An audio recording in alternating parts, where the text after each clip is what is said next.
Ladies and gentlemen, NSBA now brings you our feature presentation.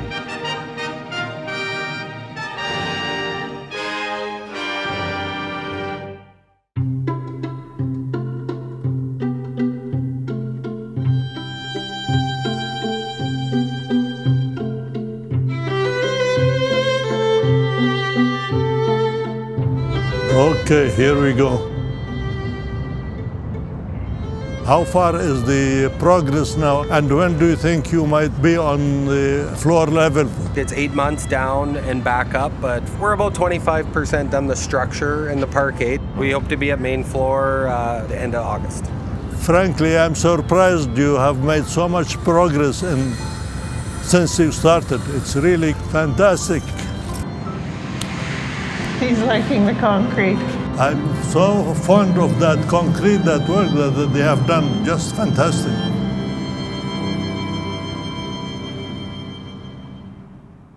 Life is what you make of it. You can achieve your dreams if you choose and dare to dream. Or whenever I ask him a question about something, he says, read the book, read the book. Those musings and observations are a summary of what's in the book in few words. My father was a stone mason, so the stones was part of my life. I used to go and help him, and he built two of our homes using stones. I was born in a small village in Lebanon. The name of the village is Shwair.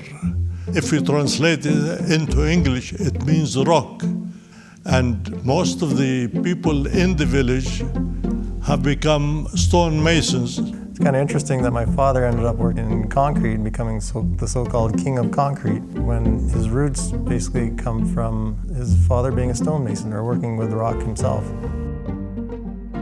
My dad, he grew up very poor in the early days, and he could see very early, even as a child, that education was the way out. It wasn't his parents that pushed him to go to school. He made that decision himself and found the ways to make it possible. He had to leave his home, basically, and go to Beirut. I would like to go to high school.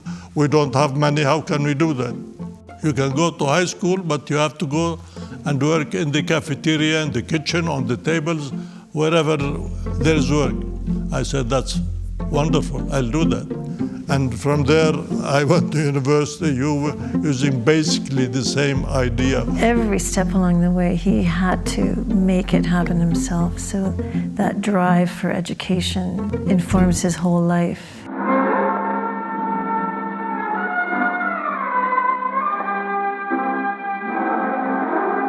We were the first class that graduated from the university as civil engineers.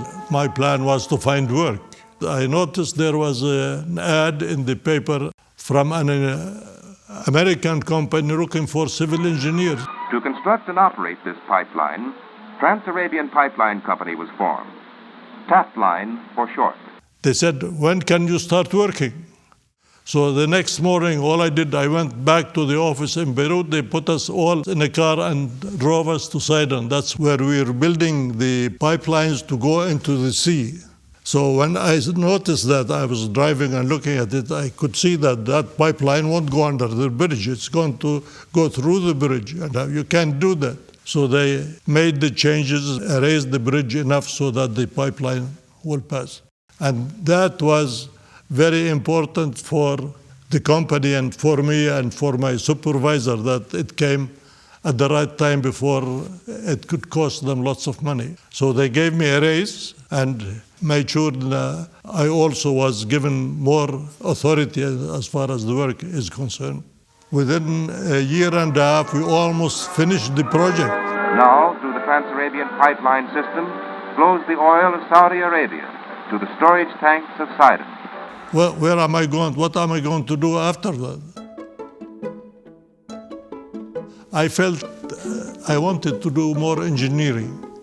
So I thought I'd apply for doing graduate work in the States. I was able to go get my a master's degree at the University of Kansas and then go back and work with Tapline. They finally gave me a job in Saudi Arabia where they had lots of work. Then he started talking seriously about immigrating. He wants to go to America, to the wide world, and he wanted freedom, and he had big dreams. Her answer was completely no. If we go to the States and I have an additional degree, I'll almost find a job almost any place where I want. I got tired of it. Then I said, okay, if you want to go to the States, we have to find a university close to my aunt. My aunt lived in New Jersey. So we chose Bethlehem, and they accepted him. I met Dora at the university. I used to see Dora. He has a different Give me a story. second. Apparently they disagree about it. I used to see her at the university. I found a job where I had to go to Sidon. I didn't know she was from Sidon or living in Sidon. Finally, I got to meet her. My dad and his family had come to visit my mom and her family. So he said, let's go have a look. I show you what I did before I leave. My dad challenged everyone in the group to climb one of these massive oil tanks. Fortunately or unfortunately, the only one who accepted to do that was Dora. We were talking, and then I realized we were the only two left up there. And for some reason or another, I said right away, would you like to marry me? That's how romantic he is. Oh, and she said yes. No, I did say yes. I said, what? And I ran down the stairs. Strive and persevere to complete your well-rounded education at any cost. If you have difficulty in whatever you're doing with your education, you can move education like a master key in your hand. You can use it whenever you need it. If you find work and you're happy with it, you stay with it. If you find work and you're not happy and having difficulty, use the key, move somewhere else. As immigrants, it can be very difficult to get settled and established. Things were really tight. Dad was supporting us and supporting a lot of people back in Lebanon as well, and trying to get his siblings educated. You know, there were a lot of pressures. And all of a sudden, I realized there was an ad in the engineering news record for an instructor at the University of Saskatchewan. So I applied. And they accepted him. So he drove here. So when I came right close to the edge of the city, it was beautiful, sunset, and you could see the city from far. And I said, it's going to be wonderful. I said, I hope this will be our home. We came here. The weather was so beautiful. Flowers, fresh air. So I fell in love with it. But then the winter came. And that's when we started to freeze. So when I came to Saskatoon, I know enough about research in concrete, doing different things and so on. And I finished my PhD doing work in concrete. Nasser, in his early professional life, identified, as it turns out, an area of evolving and what turned out to be immense importance to construction around the world, and that was concrete construction. This whole lab, I know, is a really important part of the College of Engineering here at the University of Saskatchewan. This is a really important laboratory. It's very important because of the use of the material. Yeah? One of the things about concrete construction in one of its applications is that it is mixed and effectively made on site. And it's very, very important in concrete to get the mixture of water and cement and aggregate, gravel, right. Okay, now you can see this is really the dry mix of the concrete. You add water to this and you mix it, it becomes much nicer and so on. It becomes uniform. So the construction industry needed and continues to need tools to, in real time, determine whether or not this concrete mixture that's being delivered to the site, whether or not it will meet the specifications of the design engineer. The K-slump tester was a very simple methodology that can be used to determine the quality, whether or not the quality meets expectations. And all what you do, you push this down into the concrete up to this level, more or less. After you give it 1 minute, you take it out. What you do, you measure how high did the concrete stay in that tube, and that was what we call the K-slump. They used the K-slump on the building of the CN Tower in Toronto. Yeah, there's no big shadow there, is there?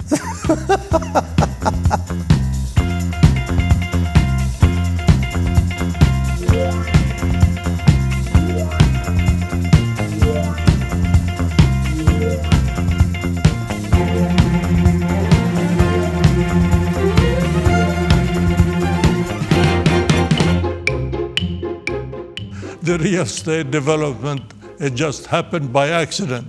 My professor at the university, he said, "You're from Lebanon, your background in engineering, construction is quite different from our background here." So Professor Douglas said, "I would like you to go outside and do some work." And this was how I started in real estate, learning from the people I was serving. We started having an office in 64. In the basement. You're welcome to have a look at my office, my old office. And all the work I had to do here was basically come down and make sure all the projects that I'm doing financially are viable, they review the plans and all of that. Kay has been the boss from the beginning, and especially with work, he was the boss. And I was the foot soldier, right? I am an engineer, I'm a developer, constructor, carpenter, contractor, so I couldn't see how I can do well doing that type of development. I'm using my energies and so on as a down payment. But the important part is also I did not take the income from that property to use it for my family.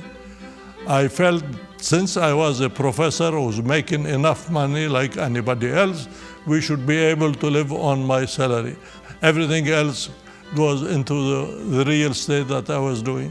And then he did the second in 65, and he started every summer a building. You can do it by yourself. And fortunately, my wife was very kind and willing to do her part. The business became quite a bit bigger, so my mom was managing the apartment rentals. She helped a huge amount.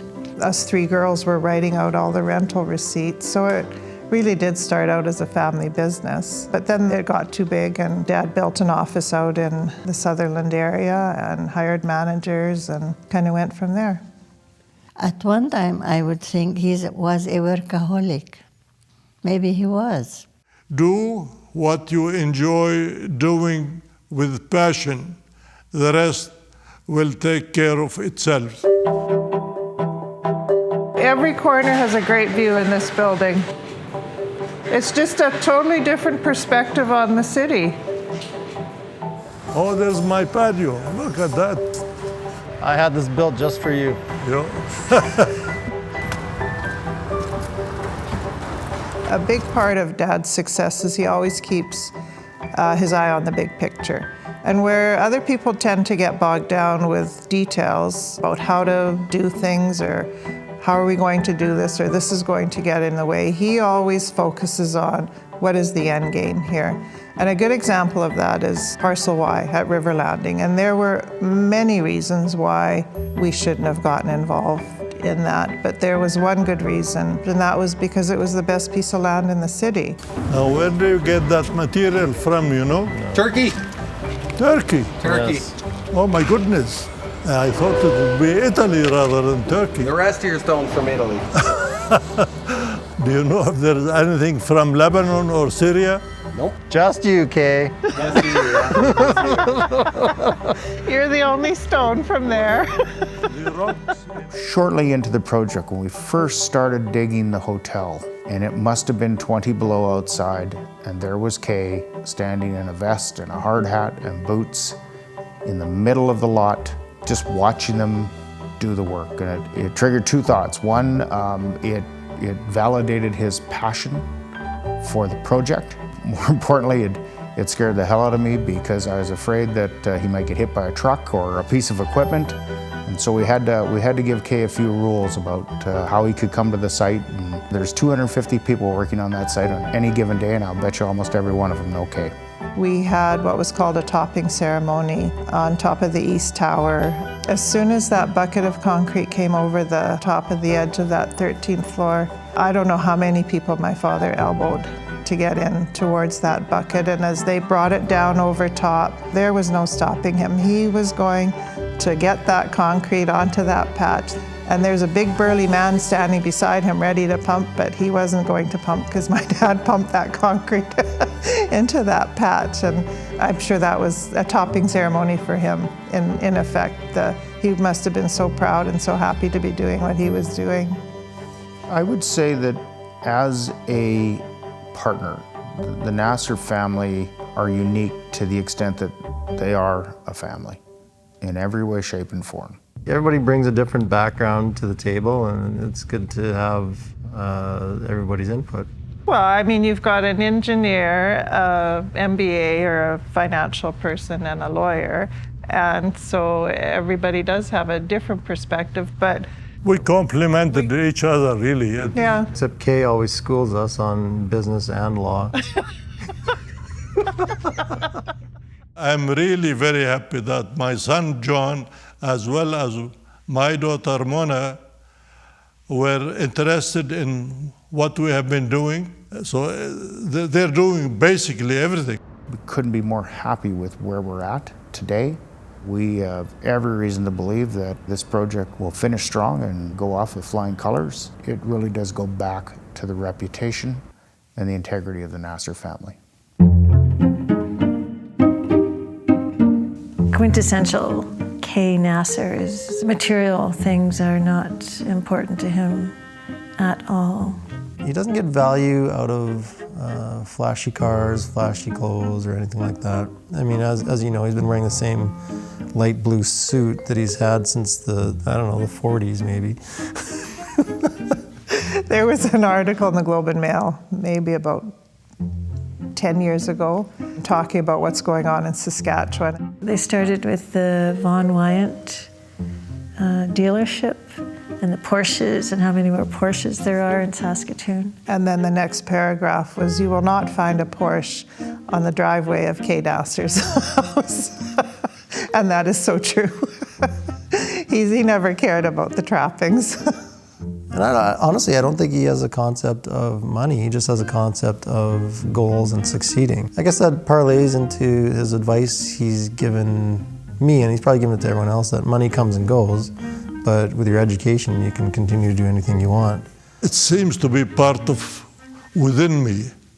When I make money and so on, and I don't need it, why would I want to waste it doing something else which is not useful? So really, I felt money should be used usefully for your family and for others. I'd like to call upon the University of Saskatchewan's very own Greystone Singers to perform a song in recognition of the extraordinary support that the Nasser family have shown to this university.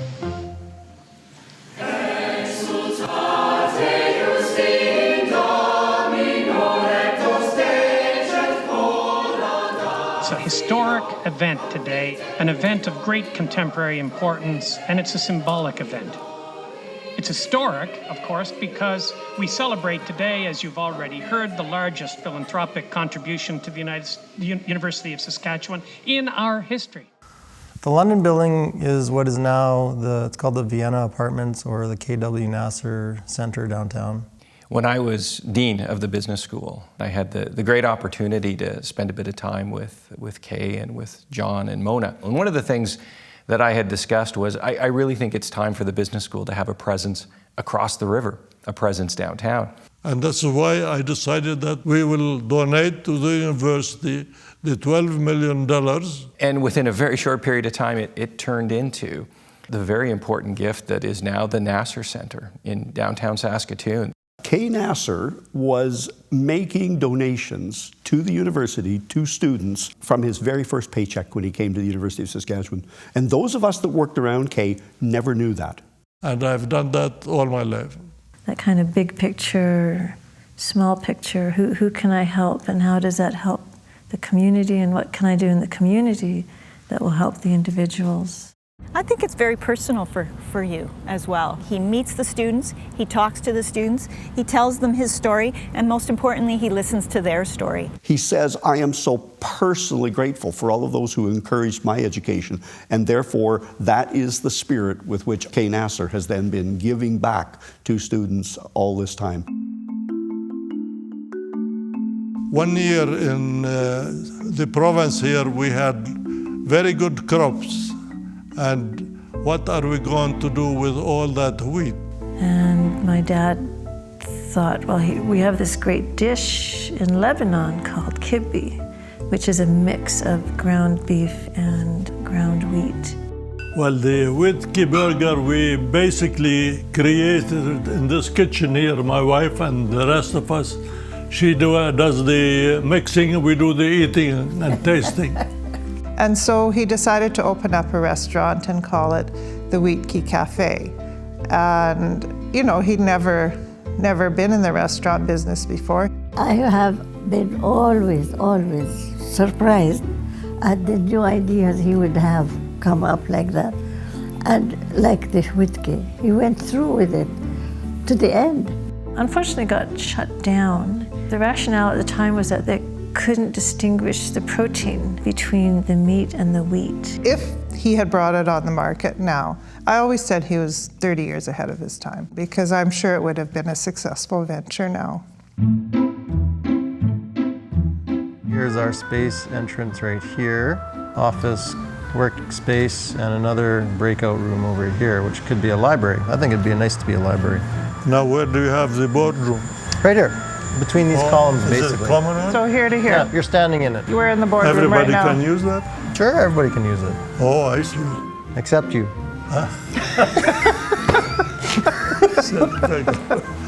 That's okay. I know I'm not going to surprise anybody in the room when I tell you that I've met few people in this world that carry themselves with the level of compassion, caring, integrity, and class that Kay Nasser exudes, and that he exudes every day. Kay's love of Saskatoon is well documented. His love of the city and this project and his dedication and tenacity to ensure River Landing got built deserves special recognition. So with that, on behalf of Greystone Managed Investments, I'm honored to announce that from this day forward, the plaza will be called KW Nasser Plaza. It was a surprise, yes. I was really very humbled to see that they have done that, and I feel very proud that our city will have that kind of a plaza in between those towers. So it'll be pretty inspiring and special to be sitting in an office space that is overlooking the plaza named after my father. The adverse effect is when he's gone, I'll still be looking over that same plaza as a reminder, which it'll be a big void in our lives when he's gone. Don't cry, my daughter. You're such a wonderful daughter. We have all been together. This has been very amazing, this whole journey. Oh, it's fantastic. Yeah, very proud of you, It's a Dad, wonderful John. life that we have. Yeah. No is not a word that's in his vocabulary unless he's saying it to somebody. No to him means, let's just try another way and get this done. One of the things that I think is truly remarkable about Kay is just his ability to have incredible success in many different areas. I mean, the university has had many great profs, many great researchers, many great teachers, and Kay was all of that at once. And Saskatoon has had many great business people, and he's been one of those too. And you read his book and you see the devotion and commitment to family is pretty profound. And it's just remarkable for one person to achieve so much in so many different areas. I often talk about the kind of the multi-dimensions of Kay Nasser and the Nasser family, and it's just a fascinating story. This consistency of being a learner, of being creative, being inquisitive, being curious, this life of being loyal to family, of nurturing relationships, of seeing citizenship as something that's really important. And it's stringing all of that together that makes his life and makes his contributions so remarkable. Changing the Saskatoon skyline, changing the development on the riverbank, making river landing a true gathering place. You know, people are just seeing firsthand, some for the first time, just that important role that the Nassers have played and will continue to play for many, many years in this community. I enjoy what I'm doing. If I don't enjoy it, I don't do it. Once things don't jibe and don't work, I'll have to stop. But so far, I'm fine. Let's cut there. So, I mean, they're all cliches. But they're cliches for a reason. It's because they're practiced and proven, I guess. So you want me to say that? If you want to be successful, read Kay's Observations and Musings about Life, but just take into consideration he's old-fashioned.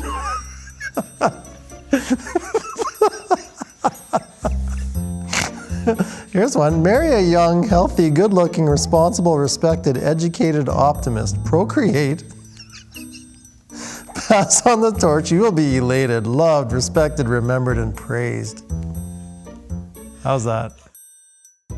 It's quite an experience, really, to run a restaurant. Especially what happens is that the employees, some of them don't show up. And then what can you do? So finally, we started asking our kids to go down whenever something like that happens. So my sister and I, who was 12, I was 11, we were there, the two of us, and you know, Dad has come and opened the restaurant and then he leaves. And so this man came in who wanted to order scrambled eggs. And so it was determined I would be the waitress. My sister, the short order cook. So we're whispering in the back, and so I go up, you know, and take the man's order, and he wants scrambled eggs and toast. And so I go to tell my sister. And we don't do scrambled eggs at home, I do fried eggs. So she didn't know what to do. So we're again whispering in the back, so I go to the front to the man. We don't know how to make scrambled eggs. Sorry. Anyway, so he proceeded to tell us how to make scrambled eggs. And my sister followed the instructions, and out came this watery plate of scrambled eggs. And I think we didn't keep that customer. Sorry. But you know what? To him, this is just business. I mean, it's okay if you have your 12-year-old, 11-year-old daughter running this restaurant by themselves. He has a lot of confidence in people. I know I've got tears under my eyes here.